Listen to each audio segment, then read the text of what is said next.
আসসালামু আলাইকুম, সবাই কেমন আছেন? আশা করি ভালো আছেন। আমি ডাক্তার মোহাম্মদ হেজুল বাহার বলছি। আজকে আপনাদের সামনে খুবই গুরুত্বপূর্ণ জিনিস নিয়ে আলোচনা করতে চাই।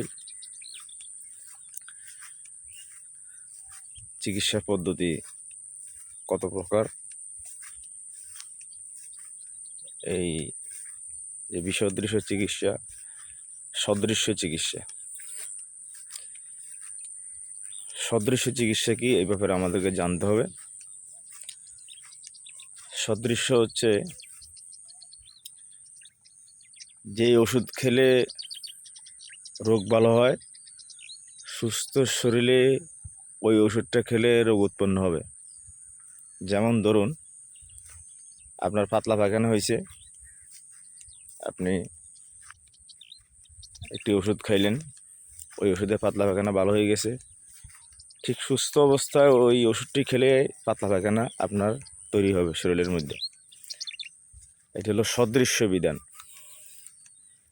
আর বিসদৃশ্য চিকিৎসা হলো কোনো উত্তেজক বস্তু দ্বারা ওই রোগের চিকিৎসা করা, দমিয়ে রাখা।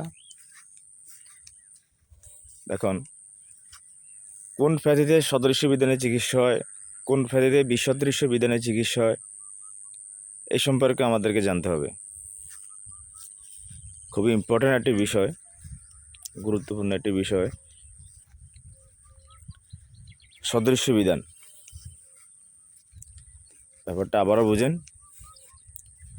সদৃশ্য বিধানের চিকিৎসা, যেমন আপনার জ্বর হয়েছে, জ্বরের সাথে অনেকের মাথা ব্যথা থাকে, শরীর দুর্বল থাকে। জ্বর অনেকের আসা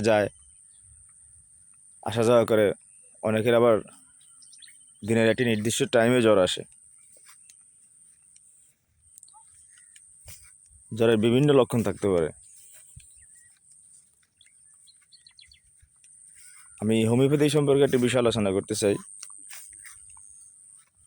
মনে করেন অনেক রোগী দেখবেন জ্বর হয়েছে, কিন্তু সে হাঁটা চলা করলে ভালো লাগে, তার ঠান্ডা সহ্য হয় না বা গরম ভালো লাগে। অনেক রোগীর জ্বর হয়েছে, চুপচাপ শুয়ে থাকে। অনেক রোগীর জ্বরের সাথে আবার পাতলা পায়খানা থাকে, বমি ভাব থাকে, অনেক সিমটম থাকতে পারে। এখানে কয়েক রকমের জ্বর, এবং হোমিওপ্যাথিতে এখানে ওষুধও ভিন্নতা হয়ে থাকে জ্বরের লক্ষণ অনুযায়ী। মানে জ্বর হলে যে এক ওষুধ দিবে ব্যাপারটা এরকম না। এখন দেখা যাচ্ছে আপনি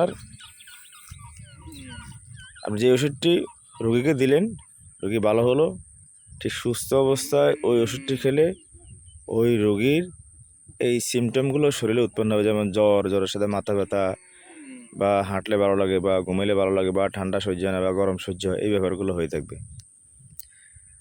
এবং আর একটা আশ্চর্যের বিষয় হচ্ছে, হোমিওপ্যাথির ওষুধগুলো প্রুভিং হয়েছে মানুষের শরীরের মধ্যে।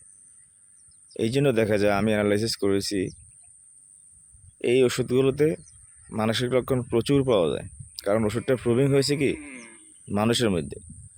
অন্য ভ্যাতিতে দেখা যায় যে ওষুধগুলো প্রুভিং করা হয়েছে হয়তো বা ইতর প্রাণীর মধ্যে, ইঁদুরের মধ্যে, কুকুরের মধ্যে, বা অন্য কোনো জানোয়ারের মধ্যে আর কি। দেখ, ওই ব্যাপারে বিস্তারিত আলোচনা করতে চাই না। আমি এই সম্পর্কে জানি, এই জন্য আপনাদেরকে জানাতে চাই। তো এই সবাই দোয়া করবেন, আমাদের সাথে থাকুন। ইনশাল্লাহ ভবিষ্যতে আরও ভালো ভালো মূল্যবান তথ্য পাবেন।